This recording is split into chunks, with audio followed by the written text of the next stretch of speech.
السلام علیکم ورحمۃ اللہ۔ میرے پیارے بھائیوں اور میری معززات ماؤں بہنوں اور بیٹیوں، بلوغ المرام کتاب الطہارہ باب آداب قضاء الحاجتی، سبق نمبر ہے 24۔ بسم اللہ الرحمن الرحیم۔ عن المغیرۃ بن شعبۃ رضی اللہ تعالی عنہ قال قال لی رسول اللہ صلی اللہ علیہ وسلم خذ الاداوۃ فانطلق حتی تواری عنی فقضى حاجتہ، متفق علیہ۔ مغیرہ بن شعبہ رضی اللہ تعالی عنہ راوی ہیں، فرماتے ہیں کہ نبی کریم صلی اللہ علیہ وسلم نے مجھ سے فرمایا، پانی کا برتن ساتھ لے کر چلو۔ پھر آپ علیہ الصلاۃ والسلام رفع حاجت کے لیے دور تشریف لے گئے، حتیٰ کہ میری نظروں سے اوجھل ہو گئے، مجھ سے چھپ گئے، اور پھر آپ نے قضائے حاجت کی، اپنی حاجت کو پورا کیا۔ اس حدیث سے یہ معلوم ہوا کہ پخانہ پیشاب کرتے وقت چاہیے کہ بندہ پردے کا انتظام کرے، ایسی جگہ پر پخانہ پیشاب کرنے کے لیے بیٹھے جہاں اسے کوئی دیکھ نہ سکے، یعنی پخانہ پیشاب کے وقت میں چھپنا اور دور جانا ضروری ہے لوگوں کی نظروں سے۔ اگلی حدیث، عن ابی ہریرہ رضی اللہ تعالی عنہ قال قال رسول اللہ صلی اللہ علیہ وسلم اتقوا اللاعنین الذی یتخلی فی طریق الناس او فی ظلہم، رواہ مسلم۔ جناب ابو ہریرہ رضی اللہ تعالی عنہ راوی ہیں، فرماتے ہیں کہ پیارے نبی صلی اللہ علیہ وسلم نے فرمایا، لعنت کا سبب بننے والے دو کاموں سے خود کو بچاؤ، لعنت کا سبب بننے والے دو امور سے اجتناب کرو، ایک لوگوں کے راستے میں اور دوسرا سایہ دار جگہ میں قضائے حاجت کرنے سے،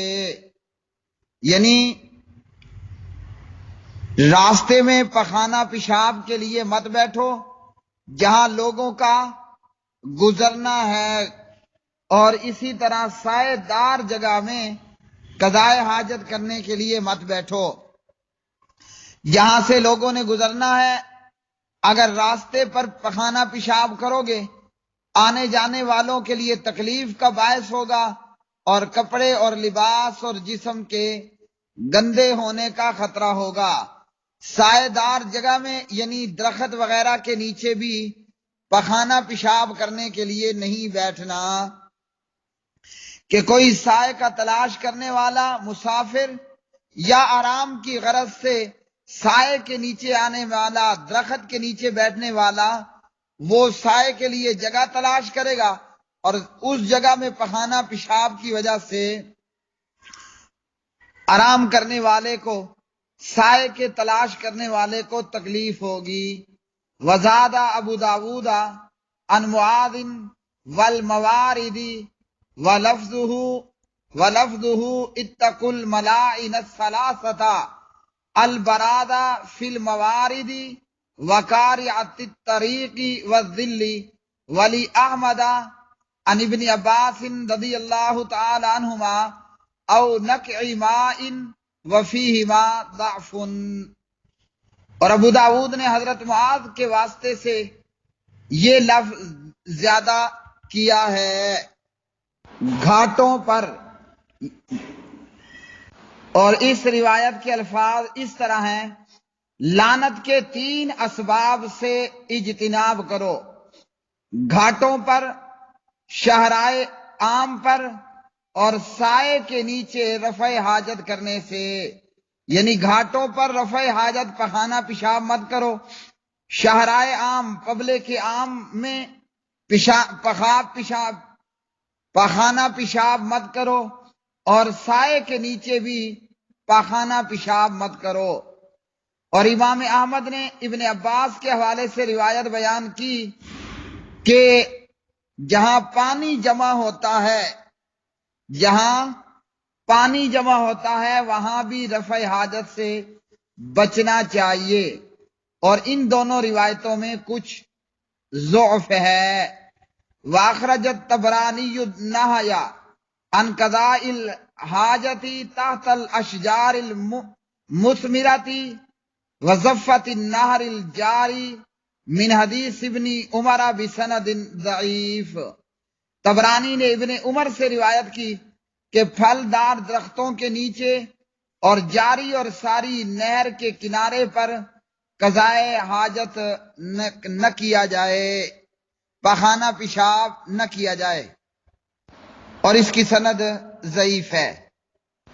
اس حدیث سے ہمیں یہ معلوم ہوا، صحیح مسلم سے اور اسی طرح ابو داود اور طبرانی کی روایات سے یہ معلوم ہوا کہ راستے میں پبلک عام کے راستے میں شاہراہ عام پر پخانہ پیشاب نہیں کرنا، اور سائے دار جگہ میں پیشاب نہیں کرنا، پھلدار درختوں کے نیچے بھی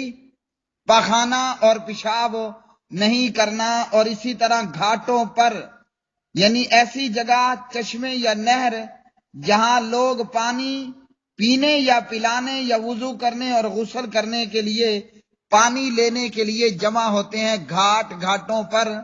ایسی جگہوں پر بھی پخانہ اور پیشاب نہیں کرنا۔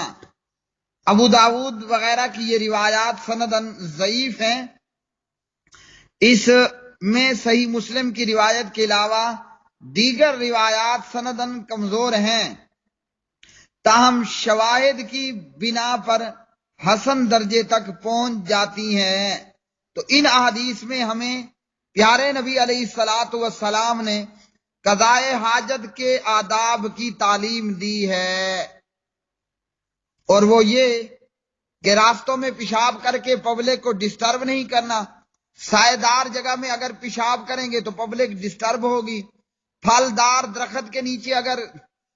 پخانہ پیشاب کریں گے تو پھل نیچے گرے گا، اور پخانہ پیشاب نجاست گندگی میں آلودہ ہو کر کھانے کے قابل نہیں رہے گا۔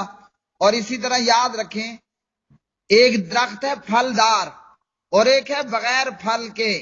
تو دونوں کا اپنی اپنی جگہ پر فائدہ ہے۔ پھلدار درخت پہ پھل لگا ہے، اور سائے دار درخت جو ہے وہ سائے کا کام دیتا ہے دھوپ سے بچنے کے لیے، تو درختوں کے نیچے پخانہ پیشاب کرنے سے گریز کرنا چاہیے۔ 5 مقامات ایسے ہیں کہ یہاں پخانہ پیشاب نہیں کرنا چاہیے: عام راستے پر، سائے دار اور پھلدار درخت، پانی کے گھاٹ، اور اسی طرح رواں دواں نہروں کے کنارے پر بھی، اور شاہراہ عام پر بھی پاخانہ پیشاب نہیں کرنا۔ تو یہاں اس حدیث سے بھی یہ معلوم ہوا کہ پیارے نبی علیہ الصلاۃ والسلام کی شریعت اور پیارے نبی علیہ الصلاۃ والسلام نے ہماری اس قدر رہنمائی فرمائی۔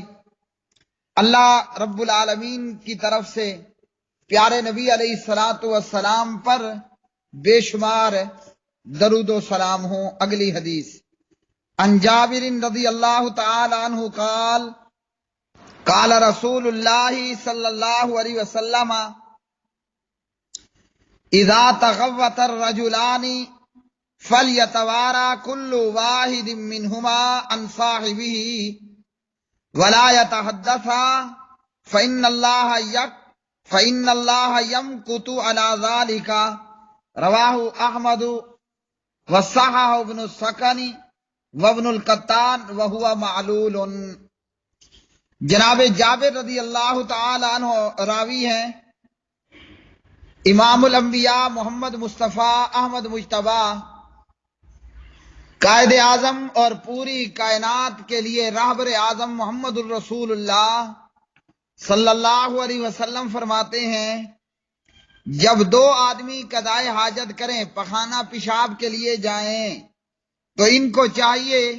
کہ ایک دوسرے سے پردے اور اوٹ میں ہوں،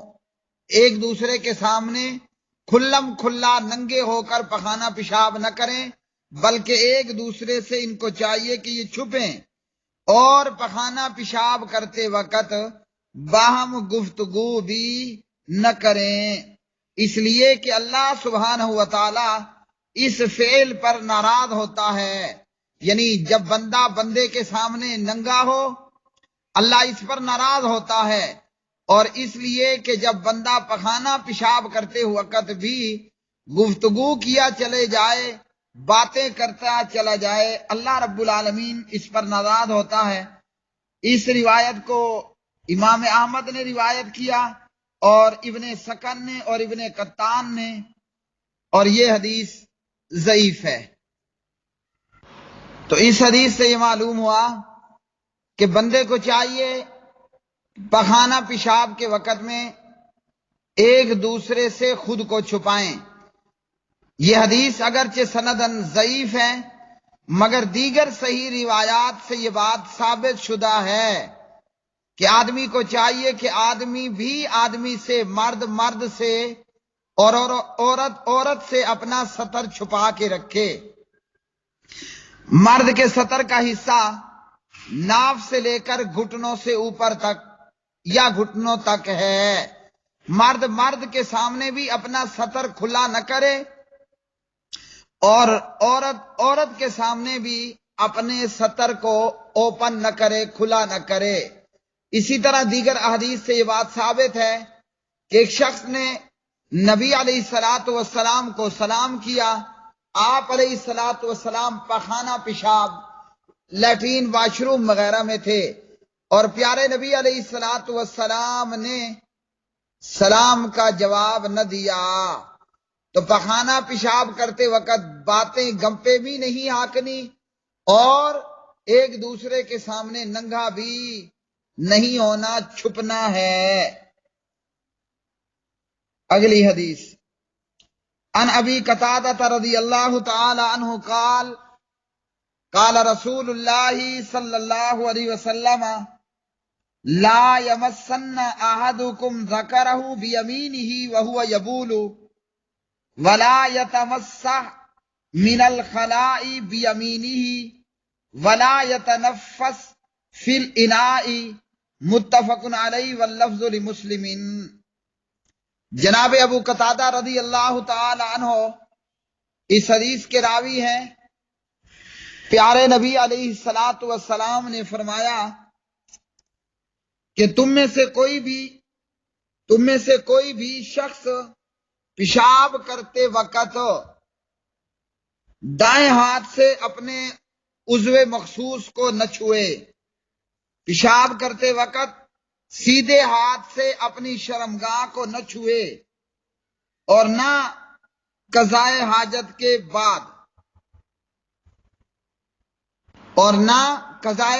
کے بعد دائیں ہاتھ سے استنجا کرے، اور نہ پانی پیتے وقت برتن میں سانس لے۔ تو پیارے نبی علیہ الصلوۃ والسلام نے اس حدیث میں شرمگاہ کو دائیں ہاتھ کے ساتھ چھونے سے منع کیا، یعنی بعض دفعہ ایسا ہوتا ہے کہ پخانہ پیشاب کرتے وقت بندے کو عضو تناسل میں خارش ہوتی ہے، اور وہیں وہ بے خیالی میں بیٹھے بیٹھے اپنے دائیں ہاتھ سے ہی عضو مخصوص کو جو ہے وہ مسلنے لگ جاتا ہے۔ تو یہاں اس موقع پر بھی خیال کرنا ہے، پخانہ پیشاب کے وقت بھی اپنے عضو مخصوص کو دایاں ہاتھ نہیں لگانا۔ عام طور پر اگر شرمگاہ میں کھجلی ہو اور بندہ اگر شرمگاہ کو مسلے تو اس پر شلوار قمیض وغیرہ موجود ہوتی ہے، اس وقت میں یہ درست ہے۔ پخانہ پیشاب کے وقت بندہ چونکہ ننگا ہوتا ہے، اور ننگے ہوتے وقت اس کی شرمگاہ سے کپڑا اٹھا ہوا ہوتا ہے، تو نبی علیہ الصلوۃ والسلام ہمیں یہ ادب سکھا رہے ہیں کہ پخانہ پیشاب کے وقت میں سیدھا ہاتھ، دایاں ہاتھ شرمگاہ کو نہیں لگانا کسی بھی وجہ سے، اور جب پخانہ پیشاب پورا کر لیا اب سیدھے ہاتھ سے